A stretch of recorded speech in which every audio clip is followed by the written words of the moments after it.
Hey everyone, thank you so much for tuning in to today's video.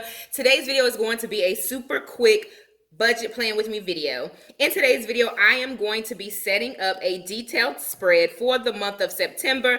I have out my Erin Condren Life Planner. I use this as my budget planner. And each month, there's a monthly spread section. I already did a separate video where I established my goals for the month of September 2021. But as promised, I'm back with a detailed monthly spread video.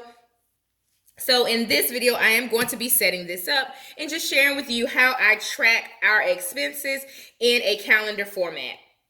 I don't do this every month. This is more so for purposes of showing you guys ideas on ways that you can plan for your budget. And this will be helpful if you are someone who pays your bills like we do. I typically pay most of our bills on the portal, so they're not a lot of auto drafted bills. So this is helpful if you manage your finances that way, because it will keep you accountable and make sure that you pay everything on time. It'll also help you to make sure that you're managing your expenses, because you'll be able to see the weeks where you have larger items coming out of your bank. So for example, the first is absolutely heavy for us. That's when our child care is due. The 15th is the mortgage payment, because we shifted some things around just to be able to absorb the new child care expense. Mind you guys, we've not had child care for like a year and a half. So now factoring that back into our budget is going to be essential. When you're setting up your monthly spread, it's good to account for your income. And then the other item that I am going to account for are the little bit that we have on our credit cards, because one thing that we do not like to do is carry over our credit card balances from month to month. If you do that, the interest starts to compound, you lose sight of what's out there, and you can easily overrun and end up in debt, and nobody wants to do that, right? So one card I tackled, I paid that off. It's like a Nordstrom store card. I paid off everything that I purchased, but then your girl went and purchased some eyeshadow. So anywho, long story short, I do have to make sure that I pay that off. Probably before this video goes up, I'll probably log into the portal and go ahead and zero it out and pay it off, just because it was, a quick purchase. So that's one of the great things that you can do with budget planning, is making sure that you are not going into debt and you're keeping an eye on any underages that you have in the month. And basically, an underage is the difference between your expenses and your income. You want to make more than what you spend each month, right? Because if you don't, you'll probably have to use credit cards and you'll end up in debt. So make sure that you're leveraging budget planning to have good financial stewardship. All right, and if you saw my last Plan With Me video, you already know for September, it's pretty much a low-key month. My daughter has a birthday in September, so that's our one-off expense. But this is a great way to account for any one-offs that you may have in your budget. All right, guys, so that's all of our bills. The other thing that I will layer in is things like our HelloFresh delivery. We also have a local produce delivery that we have to come to our home. So those types of things will get layered into the setup as well. And I typically I like to use a separate color pen for those items. And then, of course, the paydays will get layered on top of the spread as well.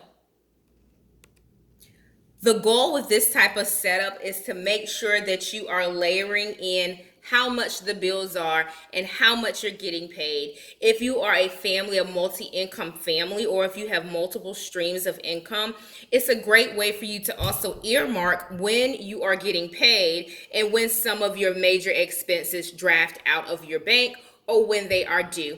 It also gives you an opportunity to evaluate if you need to change some of the due dates on your bills.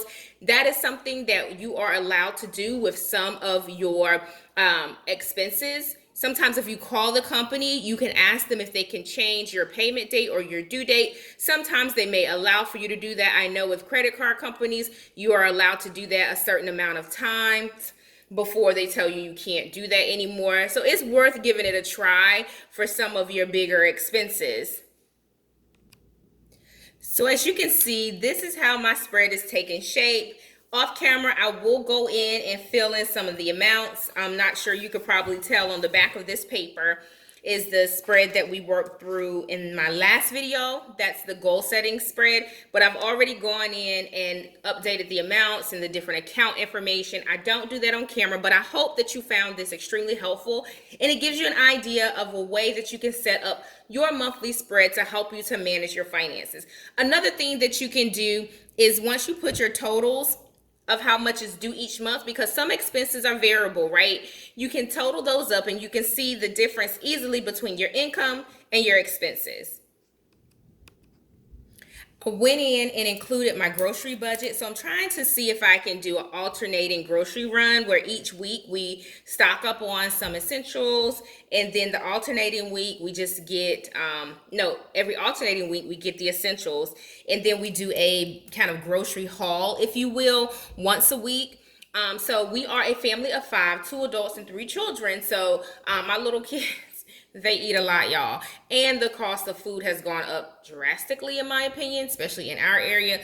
But anywho, I want to try to figure out ways that we can coupon. We have HelloFresh that's coming out. We have Produce Box that's coming out. So how we can manage our budget so that we can be better. Hopefully the 150 will be a little bit lower than 150. I'm going to try to see if I can do it 100. So check back next month to see if I hit my target in terms of our grocery budget. I want to keep accountable to our savings plans, and that's one way we can do that is to bring down our grocery bill. All right, guys, so I hope that you found this helpful and the tips helpful as well. Make sure